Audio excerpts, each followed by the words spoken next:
very or somewhat healthy. So omega-3s, 86% of people thought they were healthy. Soybean oil, 81% of people thought they were healthy. Polyunsaturated fats, 43%. Monounsaturated fats, 42%. 32% of people thought hydrogenated fats were healthy. Trans fats, 22%. And saturated fat, 21%. For some of these, it's pretty clear cut. They're just plain bad. But for a lot of them, it's going to depend. It's going to depend on the quality, it's going to depend on the circumstance, and what type. What is actually an omega-3? Soybean oil, there's nothing really good about it. Polyunsaturated, it depends. Monounsaturated, it depends. With hydrogenated oils and trans fats, there's nothing good about it. And with saturated fat, it's going to depend. The first lie I want to set straight is the belief that fat makes you fat. And the belief that you're fat because your intake exceeds your expenditure. You eat more than you burn. Now, this part is actually true. The part where people get off track is when they start counting calories and thinking that this is the same thing, that if you eat more calories than you burn, then you will get fat. And the reason they think fat makes you fat is that fat has more calories. It has 9 calories per gram versus 4 calories per protein or carbohydrates. But if you believe it's all about calories in and calories out, I just have one question for you. Are you a bomb calorimeter? And what's that, you ask? Well, here's a bomb calorimeter.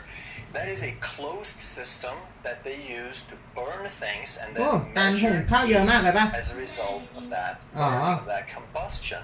So they put a little thing in here, they set fire to it, and they measure how much warmer does the water get. So it's kind of like in your car. If you have a gasoline car, then you're exploding, you're combusting gasoline inside a closed environment, and you get heat and energy exchange. So if you looked yourself in the mirror recently when you woke up and you saw this, then you could be a bomb calorimeter. And then it's probably a good idea for you to worry only about calories. That's probably the only variable that would concern you. However, if you didn't look like this, if you looked more like a human, then you have completely different variables because you make energy differently. You make them with enzymes and receptors and cofactors and hormones. And you don't have enzymes and cofactors and hormones that process calories. You have them to process molecules with certain shapes and certain fits. And that's how you break down food and turn it into energy, not as heat. You make something called ATP. And whenever you eat a little more than you need right in this moment, which we always do because you eat for this moment and for a few hours after, then there is a hormone called insulin that is responsible for taking the extra and storing it away. And some of it stores as carbohydrate, but whatever you can't store as carbohydrate, because we have very limited room to store carbohydrate, the rest gets turned into fat.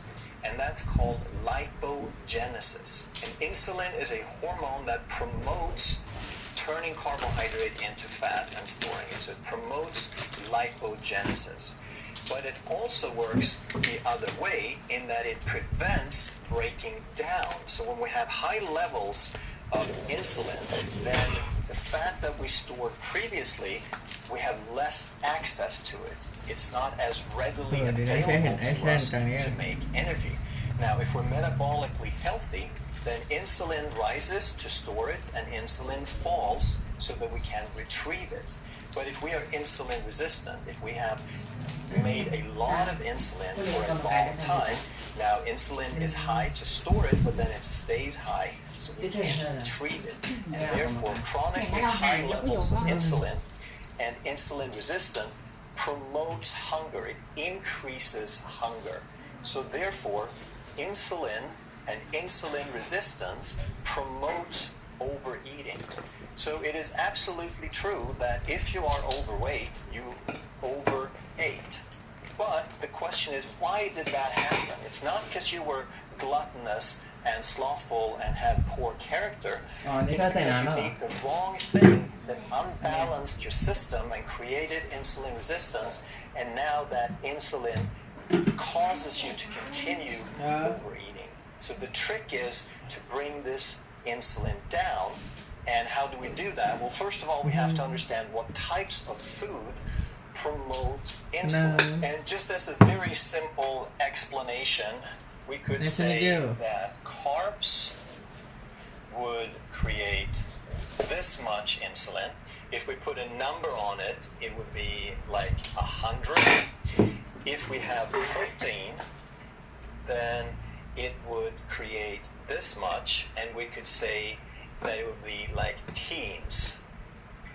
And when we eat fat, that fat does not raise blood sugar, so we're talking an arrow that much, and we're talking single digits, like 1 to 4, basically.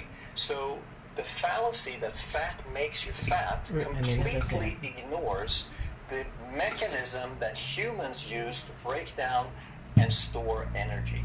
So carbohydrate is by far the greatest contributor to insulin and insulin resistance. And that's what we need to cut back on if we want to lose that weight. One of the most popular oils recently is monounsaturated fatty acids. And 42% of people thought that that was a good idea. It is very prevalent in olive oil. And olive oil has a lot of monounsaturated, but it also has a lot of saturated or some saturated and some polyunsaturated. So if we look at the monounsaturated, 74%, so about 3/4 would be monounsaturated. 15% though is still saturated, and about 10% is polyunsaturated. But when you compare this olive oil to two other things, and this is going to be a shock to a lot of people, beef actually has 42% monounsaturated fat in it. And it has 50% saturated and 4% polyunsaturated. Now, we hear all the time that we should eat plant-based oils like olive oil as if they were all the same. Well, soybean oil, which is by far the most consumed oil in the United States, only has 23% monounsaturated fats.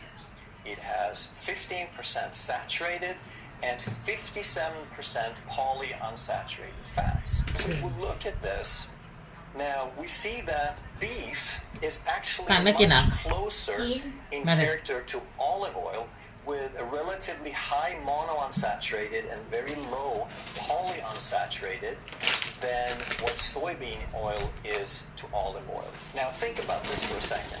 One of the reasons the olive oil is so popular is that people around the Mediterranean, like Crete and Greece and Italy, eat tons and tons of olive oil, and they have very little heart disease.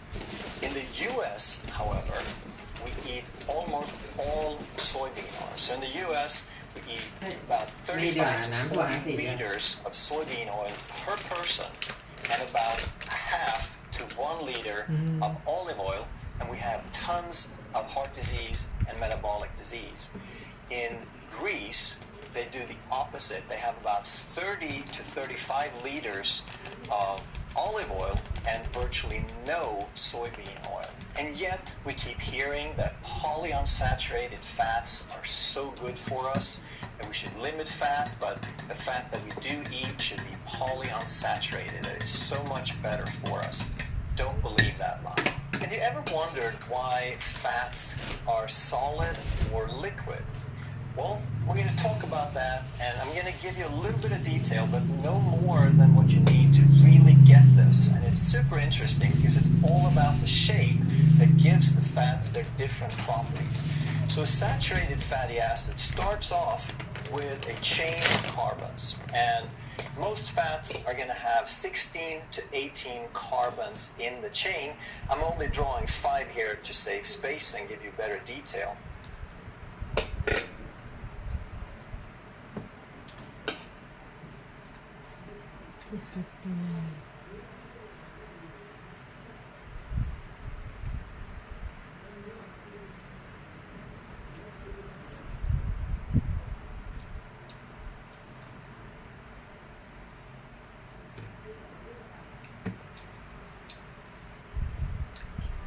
mind's ability to learn and remember is increasing every day.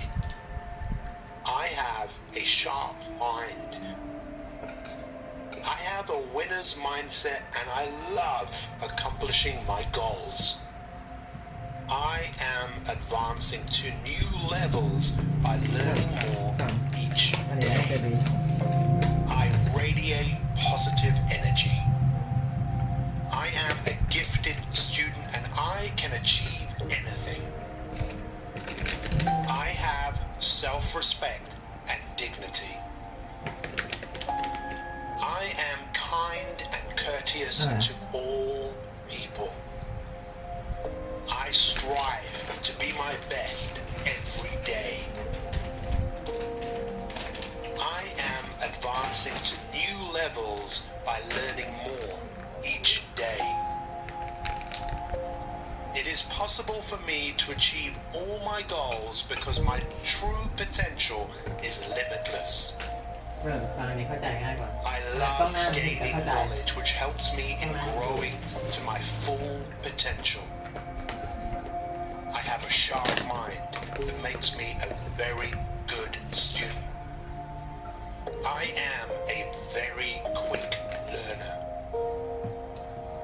I'm very good at gaining knowledge and making proper use of it. My mind's ability to learn and remember is increasing every day. It's okay to not know everything. I can always learn. I always start with a positive mind. I am willing and I am capable. The more I do what I say I'm going to do, the more my confidence grows. I am in control of my progress. I create a healthy balance in my life. I can get through everything. Every time I do what I say I'm going to do, I am building a brighter future. I can and I will change the world.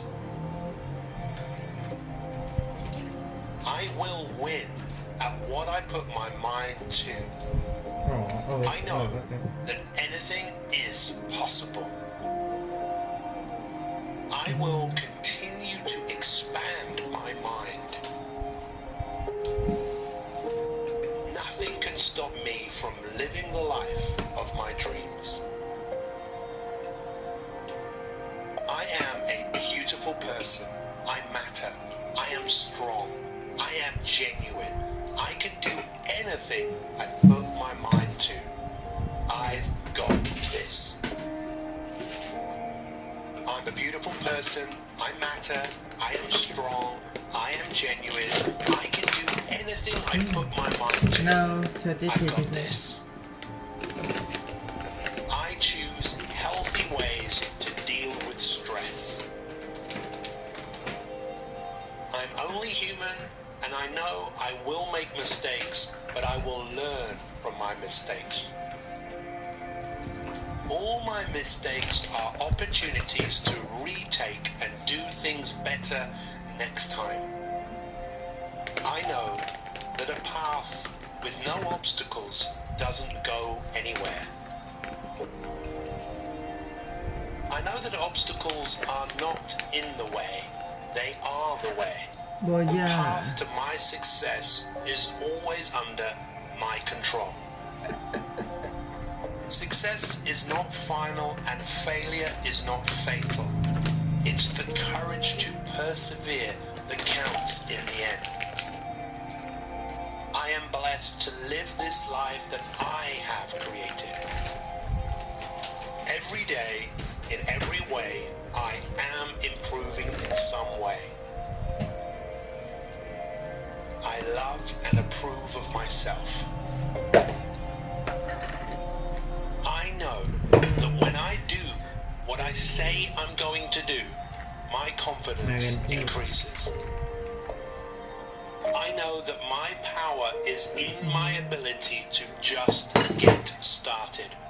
this is my force Once I start, my inspiration flows. and my chocolate banana I trust myself to deliver my best. I will no longer avoid what I need to do for me to advance right now.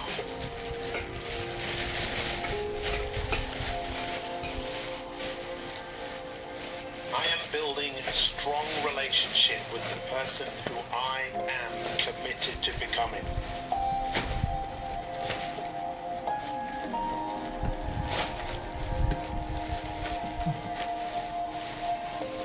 I know that how I feel has nothing to do with what I need to do for me to advance in my life today.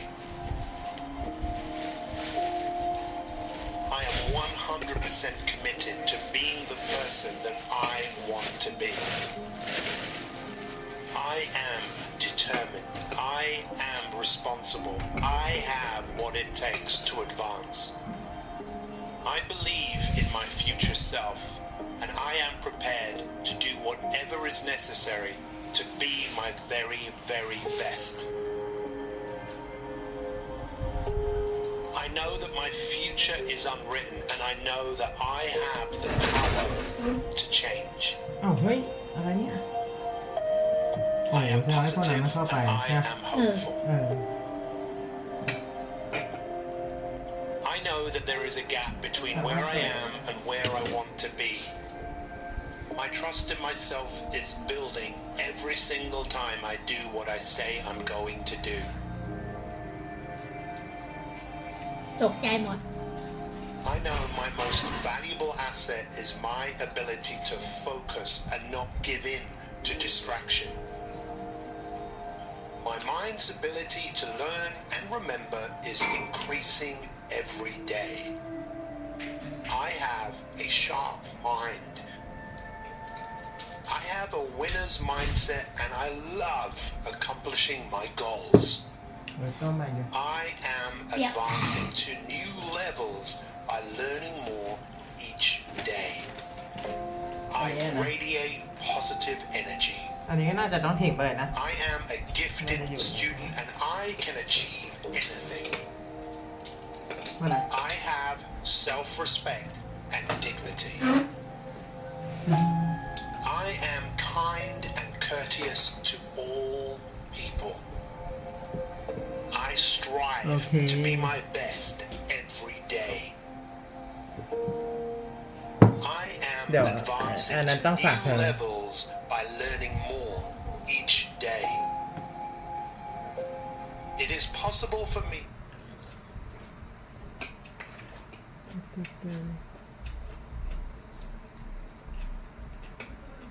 The number one absolute first sign of kidney disease.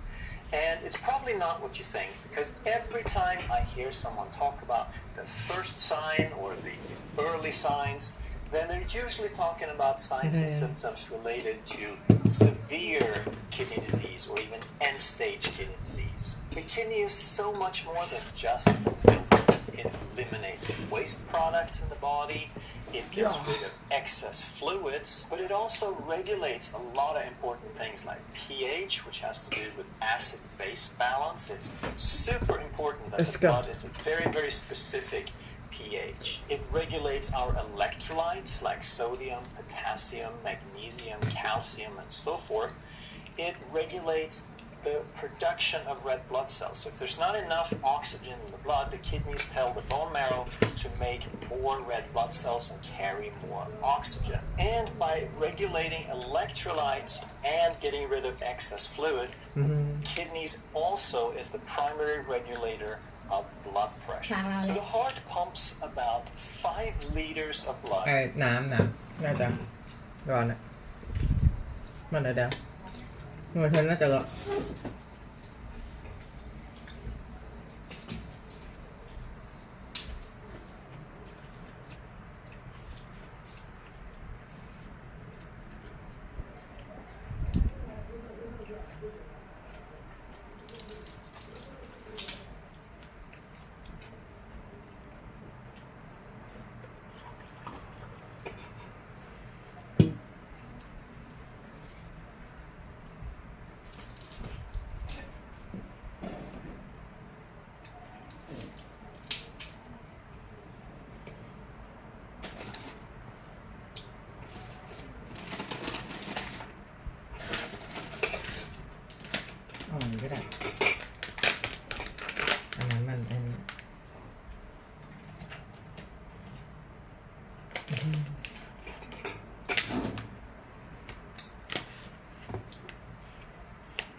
มิกเบอร์รี่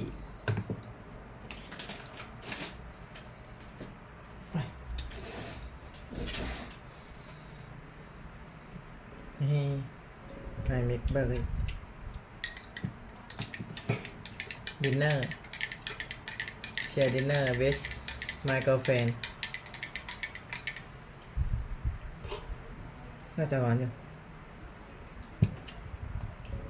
every minute at rest. And out of that 5 liters, about 20 to 25% is flowing through the kidneys. So all in all, we have about 1,400 to 1,800 liters per day of blood flowing through the kidneys. And then that blood is pushing fluid through the kidneys. So we're filtering out 180 liters of water. Even if you just drink 2, 3, 4 liters of fluid a day, the kidney filters out many, many times that. So that's equivalent of about 760 cups or glasses of water every day. And it does that so it can clean the blood and get rid of all the waste products.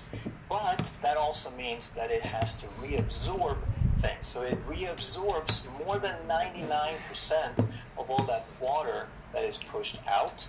It reabsorbs 99+% of sodium. It absorbs most of the electrolytes back in, and that's really hard work.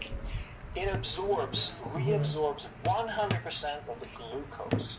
So when all this fluid is pushed through the kidney out through these filters, it also takes with it anything that's dissolved, that's small enough to be filtered out along with it. So proteins are too big, they stay behind in the bloodstream, but everything else dissolved basically is pushed out through these filters, and then because there are precious resources, the kidney has to reabsorb it and get it back into the body. So water, sodium, and glucose are very precious. 100% of glucose gets reabsorbed unless we're diabetic and the glucose is so high that we exceed the kidney's capacity to reabsorb it. And then that's where we have the diabetes, which means sugar in the urine. And chronic kidney disease is so much more common than people realize, because about 15% of adults have chronic kidney disease. That's 35 to 40 million adults in the US alone.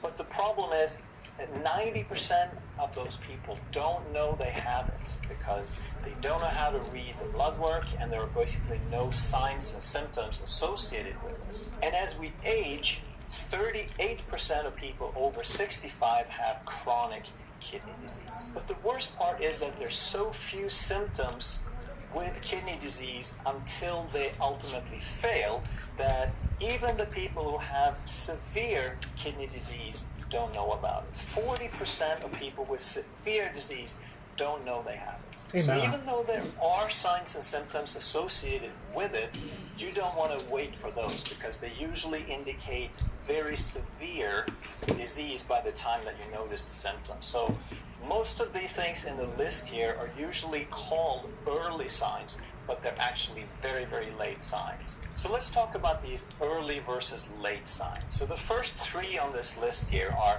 fatigue, poor sleep, and poor appetite. And all of those can happen if there is such a degree of toxic buildup that your body doesn't function optimally. And in order for toxins to build up to that level, you would have to have severe kidney disease. Number 4 is increased urination. And there was a channel, a very large channel with a name similar to my own, that made a video and said this was the very first sign, and it is not. Because by the time that you have increased urination, especially at night, called nocturnia, then you have to spill glucose into the kidney. If the kidneys are at fault for it, it's because glucose is spilling out into the kidneys to the degree that they pull water with them. And that is a severely mismanaged diabetes and some degree of kidney failure. But chances are, if you're watching this, you're going, hey, I'm in trouble, I have that. But almost all the time that you have nocturnia, meaning you pee at night, it's because you drank too much water before going to bed or too close to going to bed. So don't freak out about that. Learn what the real kidney signs are and evaluate that. Number 5 is blood in the urine. And in order for red blood cells to leak out into the urine from a kidney problem, you have to have severe leakage, because red blood cells are even larger than proteins. They're not supposed to be in the urine at all. Number 6 is foamy urine. And that could be a sign if protein leaks out into the urine. But again, the vast majority of protein in the urine, unless it's chronic, it's going to be because you have an infection of some sort. It's going to be temporary.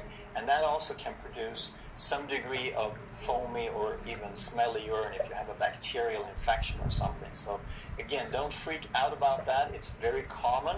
Unless it's chronic, now it's a problem. Number 7 is puffy eyes or edema. And this is also severe kidney damage, because you have to be leaking protein to the degree that you're deficient in protein. You have to lose a lot of protein through the urine, especially albumin, which is a very large protein. It's designed to be a sponge and keep the fluid, the water, inside the bloodstream. So if you lose a lot of this albumin, now you're going to have water leakage, and it's going to be things like puffy eyes and puffy hands and puffy feet and legs. Number 8 is itching.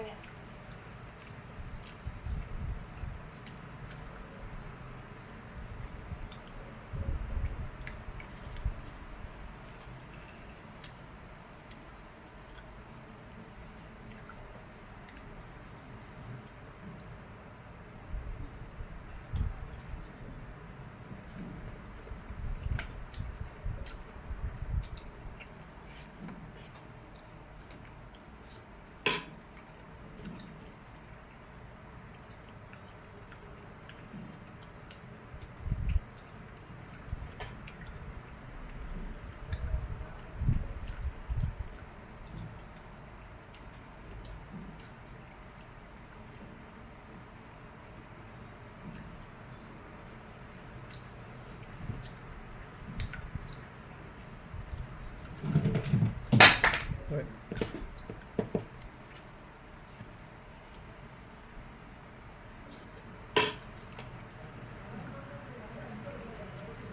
And number 9 is muscle cramps. And these could happen because of loss of minerals or an imbalance of minerals, where the kidney wasn't able to get rid of some, or it's losing too much of another.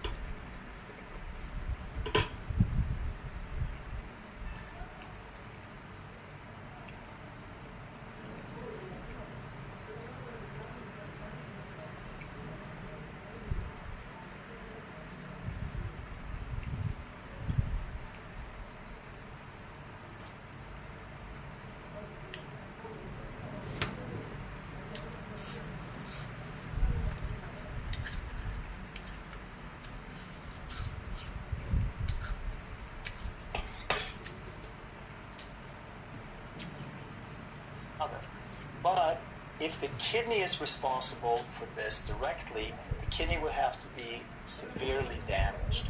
Most of the time, it's the adrenals that produce the hormones to tell the kidney how to balance the minerals. So most of the time that you have some muscle cramps or you have an imbalance in minerals, it's not going to be super severe. It's going to be more slight, kind of in a functional range, and then it's going to be more adrenal than kidney.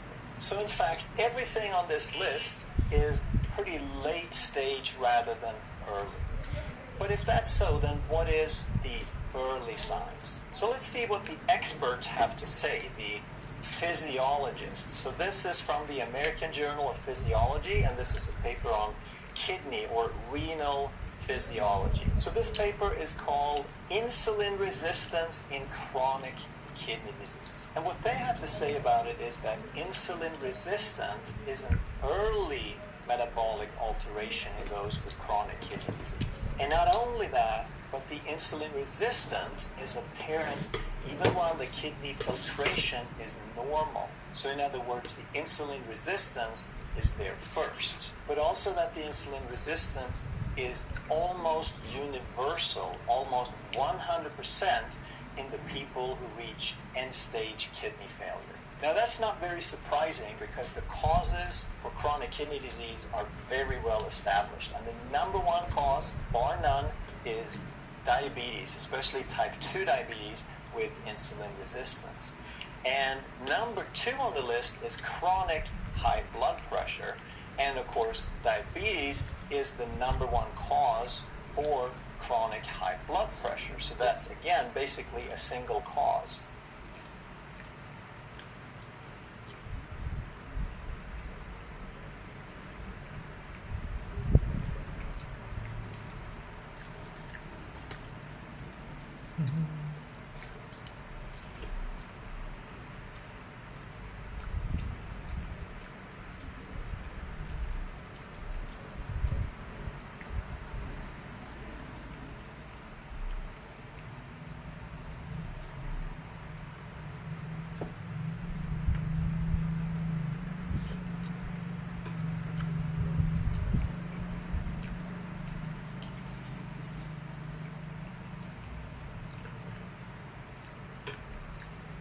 Number 3 is chronic NSAIDs, non-steroidal anti-inflammatory drugs. So those are the pain medications sold over the counter to a large extent. And also there, if you have diabetes, you have a low-grade systemic inflammation that's also going to cause a lot of pain and joint pain, so you're going to be popping pills to cover up that pain.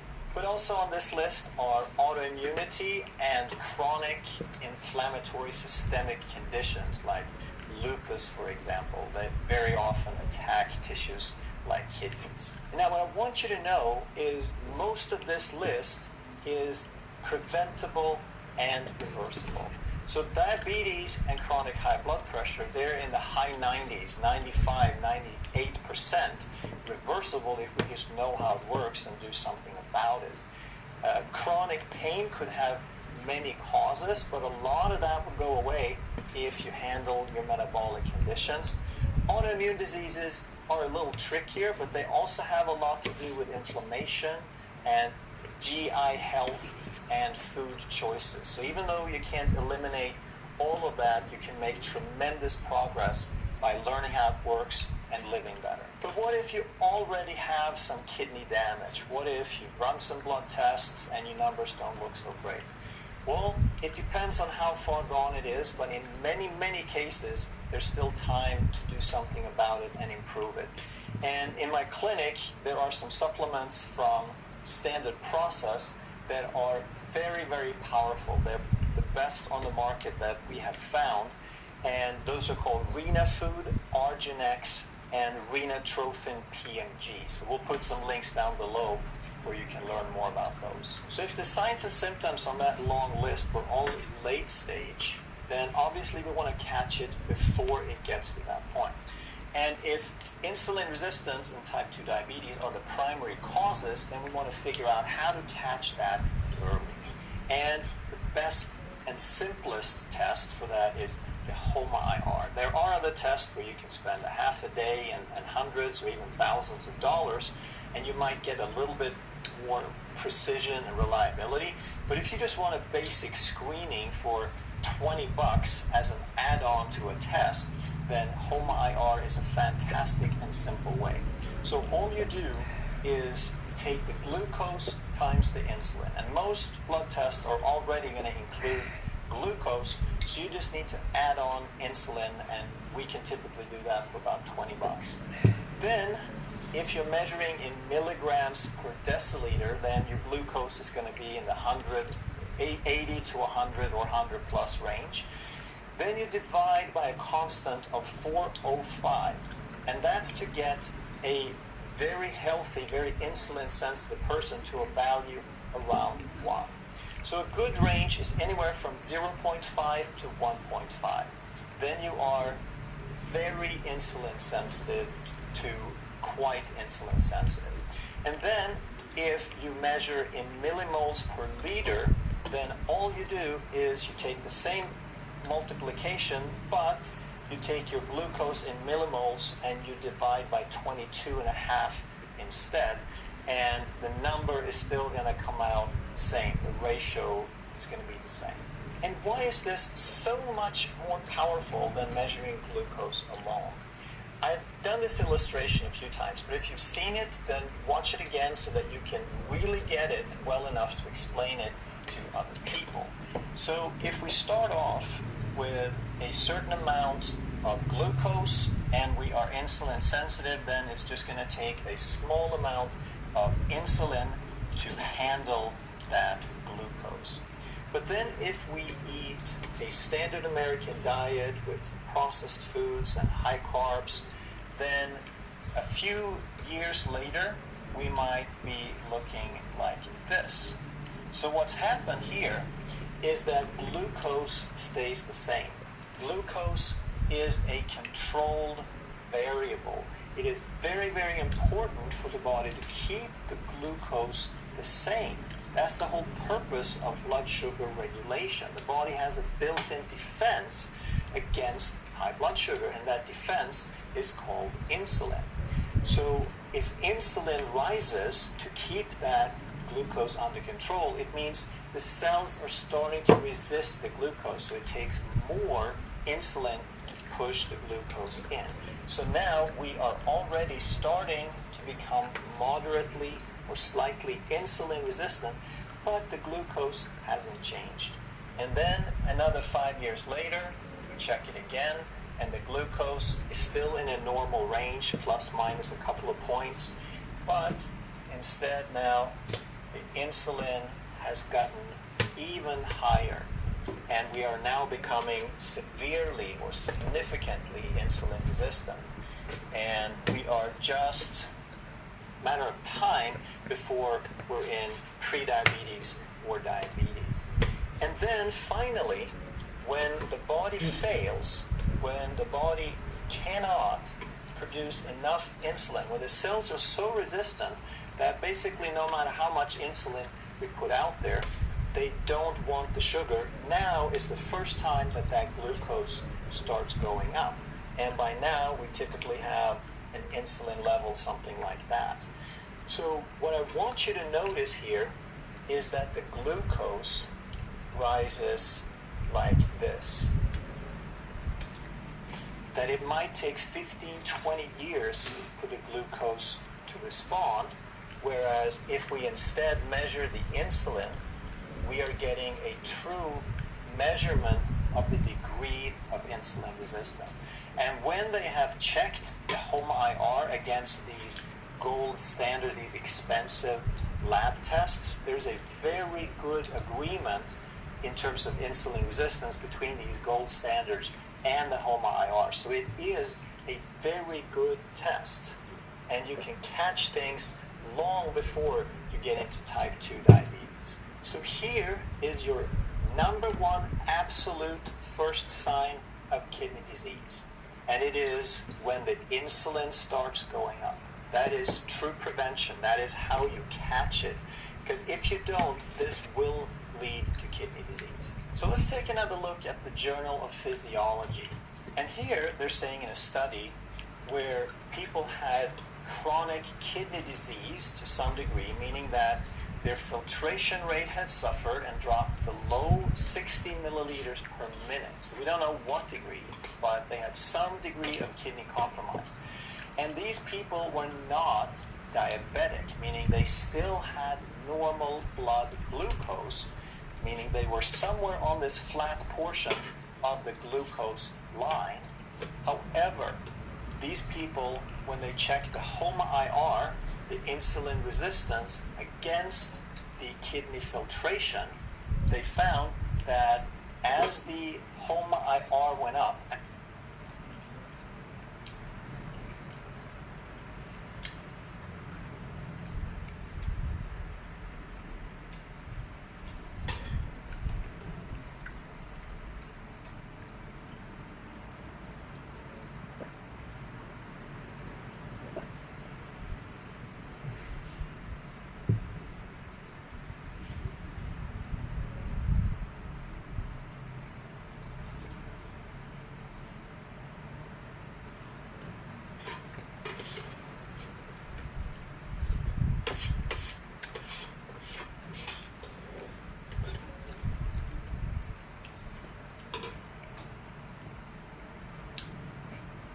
insulin went up, even with normal glucose, the filtration rate suffered.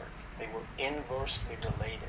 So very often we hear that glucose is responsible for the damage, and it is, because glucose causes microvessel disease. That's where diabetes causes blindness and kidney failure. But even before you're diabetic, while your glucose is still normal, the rise in insulin is also damaging the kidney and causing a reduction in the filtration rate. So let's cover some must-know health information from the experts at Johns Hopkins Medicine. And they're talking about how to preserve your kidney function when you have diabetes. They're saying that over time, diabetes can harm the kidneys, it can lead to kidney failure, but here's the good news. Many people with diabetes do not end up with kidney problems. Okay, so that's not quite...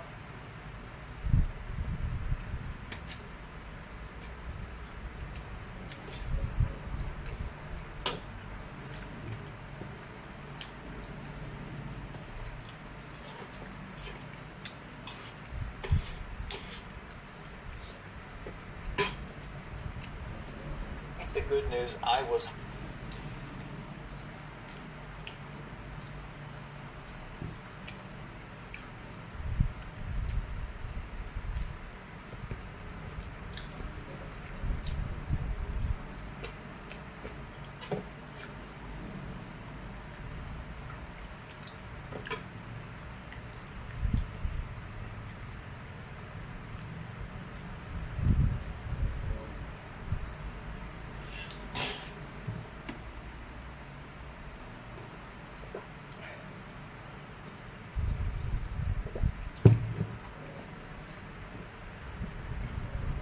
hoping for, but I didn't get this far in. The reason I picked this article, I only got to the headline before I kind of jerked and reacted. And here's the sentence. When you have kidney disease, what does that mean? When you have it, then it's almost like it's your identity from that point on. You can put it on your business card. This is who I am. I have it. But what if instead of saying that you have it, what if we said, when you are currently in this state of adaptation we call diabetes? That would change things, right? If we understand that it's a current situation, you could change it. And if it's an adaptation, then it's just something that the body did because we exposed it to something.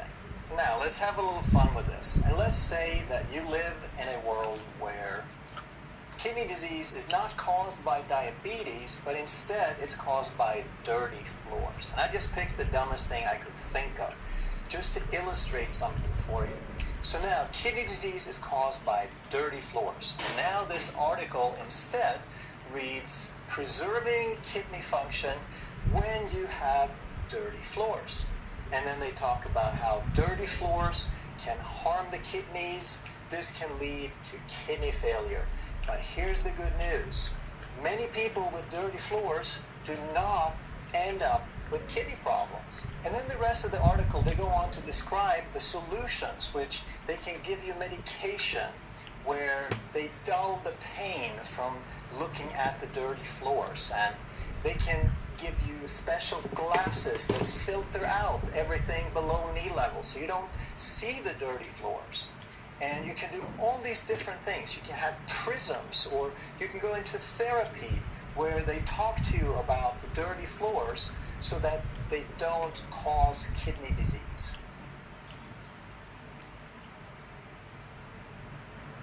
Hello, health champions. Today we're going to talk about the top 10 warning signs of a stroke and the things that you can figure out a week before it happens. And one of the signs is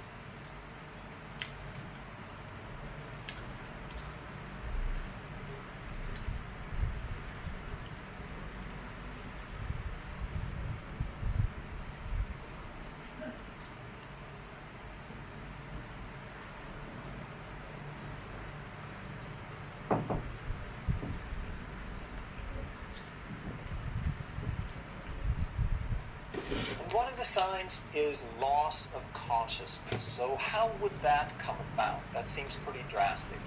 Well, what is a stroke? That is when the brain is deprived of oxygen. And that's a big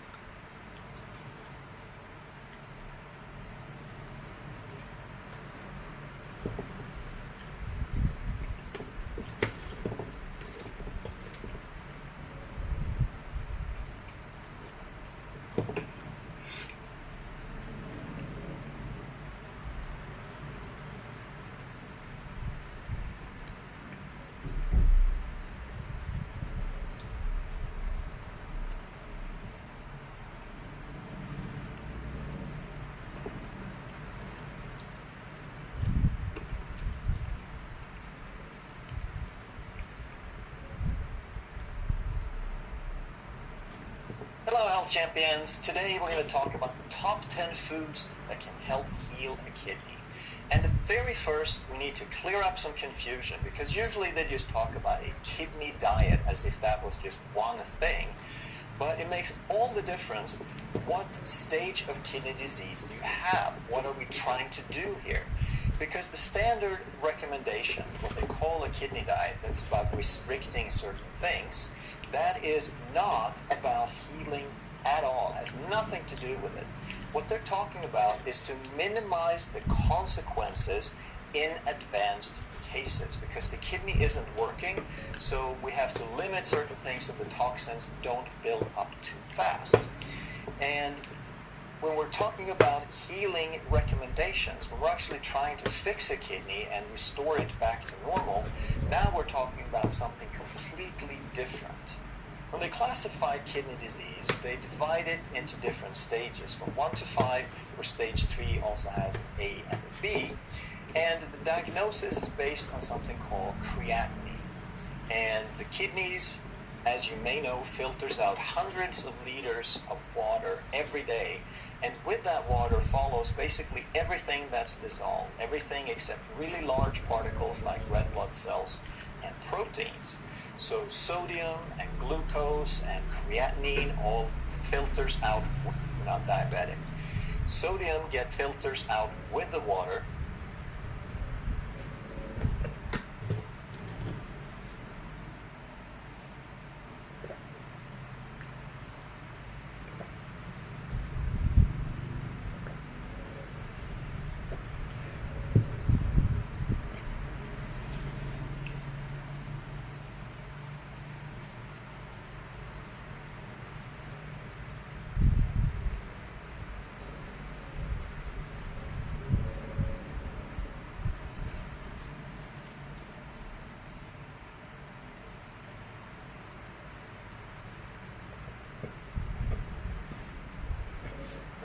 But then the kidney reabsorbs everything of value. So glucose gets reabsorbed at about 100%, as long as you're not diabetic.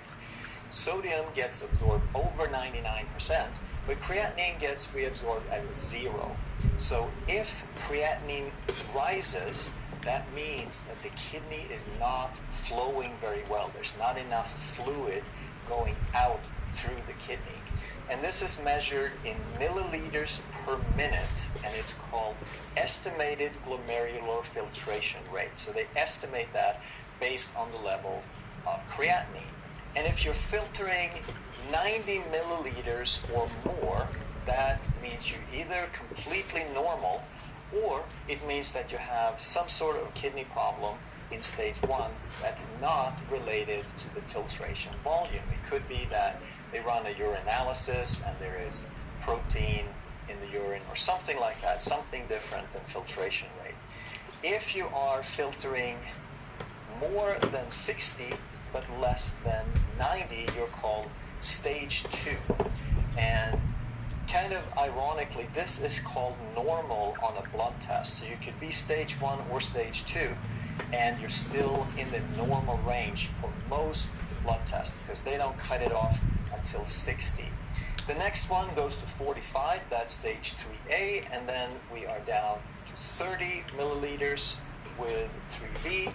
If you're between 15 and 30, it's called stage 4, and if you're less than 15, it's stage 5 or end-stage renal disease. So you're basically at complete failure or very, very close to it, and at this point, pretty much dialysis or a transplant would be the only option.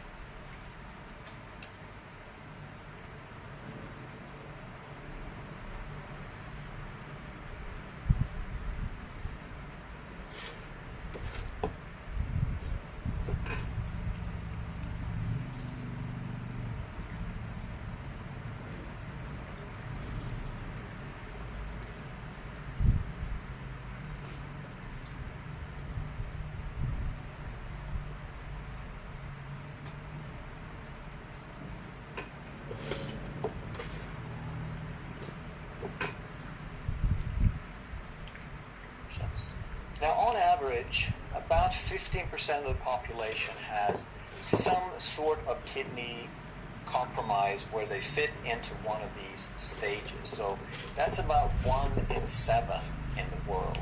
And 1% out of that 15 is stage 5. So we're talking a very small percentage. And here, with including stage 4, that's 3%. So here we have 4% out of 1/7. So we're still less than 1% of the population.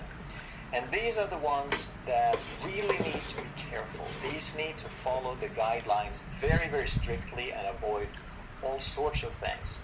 But then we have the other part. So stage 1 don't really have that problem at all. They don't need to avoid anything. Stage 2 also don't need to avoid anything in terms of standard kidney diet. They need to start working on the root cause, what that ever might be, which we're going to talk about. So that's about 50% of the people who have some sort of kidney compromise. And then in stage 3, 3A is twice as common as 3B. So overall, we have about 20% of the people with some kidney problem who need to pay attention. Stage 5 and 4 need to pay very, very close attention. But stage 3B, they are not home free. They need to limit certain things and be careful with certain things. But the rest, about 80% of the people with kidney disease, the kidney diet really doesn't apply at all, because it's about restricting things that the kidney is failing to eliminate. And we have about 20% of people who have that problem, and we have 80% don't. So with stage 5 kidney disease, that's when the EGFR is less than 15. There is major damage, and they need to see a nephrologist. If they get a blood work back and they're not working with a nephrologist, they need to see one right away because they're very close to kidney failure.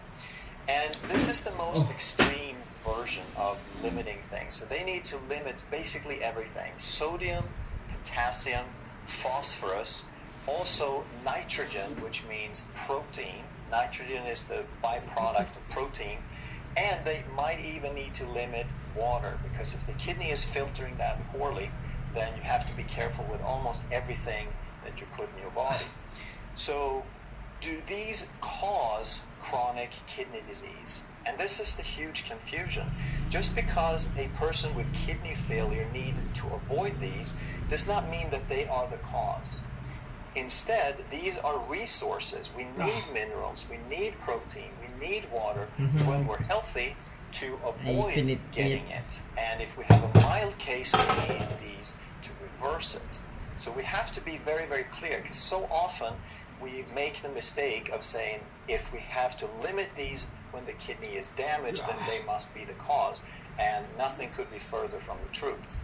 So we need them to heal instead. And of course, most important is prevention. So you want to make the lifestyle changes before you ever get anywhere near this. Food number 1 is red grapes. So the question is that a good food?